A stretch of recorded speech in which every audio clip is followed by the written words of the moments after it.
ब्रेकनंतर बुलेटिनमध्ये आपलं स्वागत आहे। नागपूरमध्ये राष्ट्रीय स्वयंसेवक संघाचा दसरा मेळावा सुरू झालाय। संघाचं हे शताब्दी वर्ष आहे, त्यामुळे यावेळी दसरा मेळाव्याला देखील विशेष महत्त्व आहे। मुख्यमंत्री फडणवीस, केंद्रीय मंत्री नितीन गडकरी हे देखील या कार्यक्रमाला उपस्थित आहेत। दसरा मेळाव्याची सुरुवात ही सरसंघचालक मोहन भागवत यांच्या हस्ते शस्त्रपूजनाने झाली।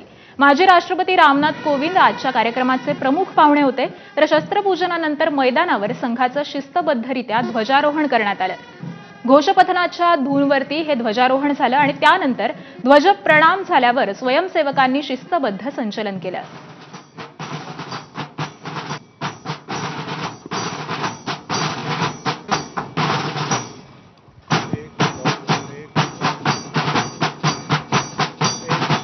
नागपूरमध्ये दसरा मेळाव्याच्या उत्सवाला सुरुवात झालेली आहे।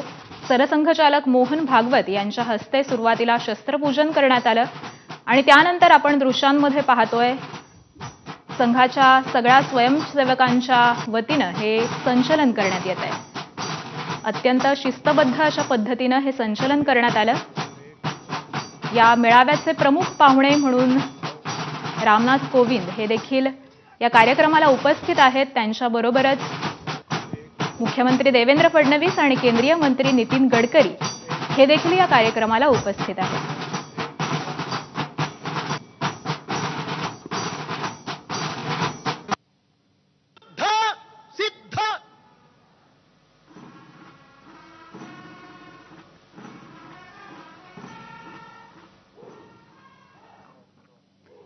तर ही तीन दृश्य आपण पाहतोय। सरसंघचालकांच्या हस्ते सुरुवातीला शस्त्रपूजन करण्यात आलं, त्यानंतर स्वयंसेवकांची लक्षवेधी अशी प्रात्यक्षिक देखील सादर झाली, त्यानंतर घोषपथकाचं एक सुरामध्ये सादरीकरण देखील करण्यात आलं।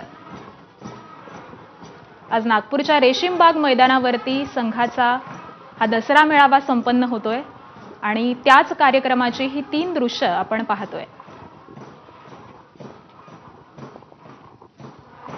स्वयंसेवकांनी अत्यंत लक्षवेधी अशी प्रात्यक्षिक यावेळी सादर केलेली आहेत। त्याबरोबरच घोषपथकाचं एक सुरामध्ये सादरीकरण देखील झालं आणि सुरुवातीला सरसंघचालक मोहन भागवत यांच्या हस्ते शस्त्रपूजन करण्यात आलं, त्याचीच ही दृश्य आपण पाहतोय।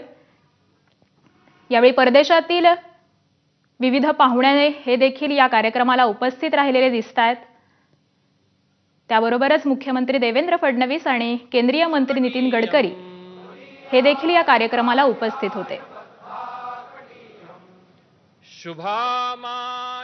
अमेरिका, थायलंड, इंडोनेशिया या देशांचे अनेक प्रमुख पाहुणे हे देखील या कार्यक्रमाला उपस्थित आहेत। अजय्यांच विश्वस्य देहि शक्तिं सुशीलं जगद्येन नम्रम। तर समाज, देश, संस्कृती आणि राष्ट्र म्हणून आपण एकच असल्याचा महत्त्वाचा